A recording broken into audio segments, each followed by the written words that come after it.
الحمد لله وحده والصلاة والسلام على من لا نبي بعده.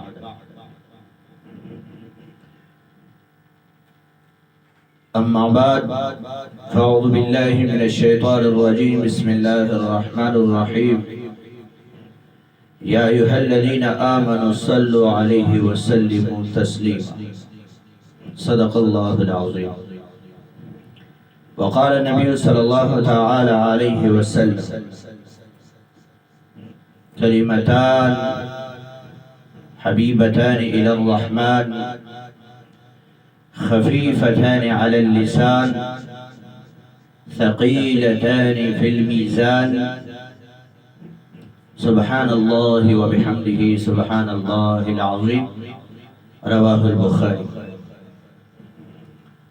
زمان معزز مسلمانانو ممتاز تد بخاری شریف آخری روایت بیان کر چې دا روایت ابو هريره رضی الله تعالی عنه نه دی پر کې نبی کریم صلی الله تعالی علیه وسلم فرمایي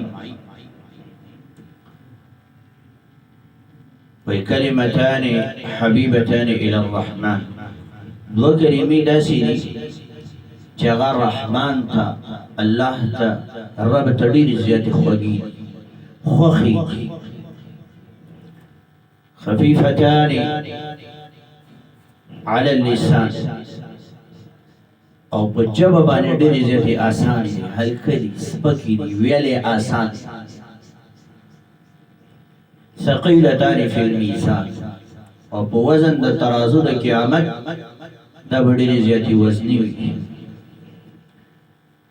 هغه یو دی سبحان الله وبحمده او بل دی سبحان الله العظیم.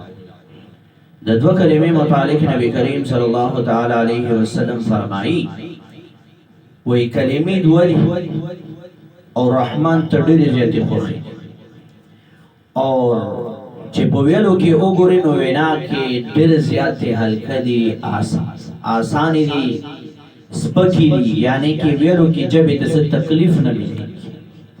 او که د قیامت په ورځ وزن د ترازو سره وګورې نو ډېرې زیاتې وزن بدلي، اعمال سره بدلي، وزن چې دا به ډېر زیات دروند.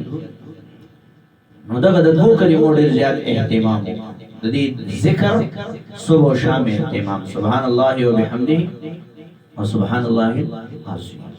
دا دوه کلمې رسول الله ویلي. دې نه علاوه زه تاسو ته د ذکر یو بله موخه چې هغه هم آسان دی خو اجر یې څه دی؟ ډېر زیات دی.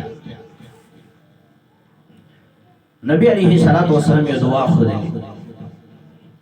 لا اله الا الله وحده لا شریک له احدا صمدا لم یلد ولم یولد ولم یکن له کفوا احد. دا کلمه د دې یو ځل ویلو سره 100 لاکه نیکۍ مسلمان ته حاصلېږي. یو ځل لا اله الا الله وحده لا شریک له احدا صمدا لم یلد ولم یولد ولم یکن له کفوا احد. یو ځل ویلو سره 100 لاکه نیکۍ. نو موږ 2 ځل ویلو څونه شو؟ 40 لاک نیکۍ شو. چې 5 ځل دا کلمه څوک ووایي نو 1 کروڑ نیکۍ د ده په عمل نه کې ولیکلی شي. د دې کلماتو ډېر زیات ورد او دا وایي نفلي عبادت دی، چونکې د دې د وجې خپله هم اجر حاصلېږي او که مور او پلار د چا وفات دی هغې له یې ولیږو اجر کې، هغې له به هم اجر حاصل شي. نور رشته دار وفات دی هغې له یې ولیږو هغې له به هم څه شي؟ اجر حاصل شي. او تمام عالم انسانیت کې چې څومره مسلمان دنیا نه تلي د ټولو له وقف ټولو له اجر حاصل شي.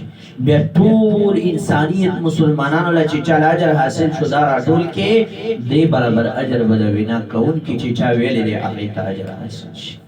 الله دې موږ ته په دې باندې د عمل توفیق راکړي.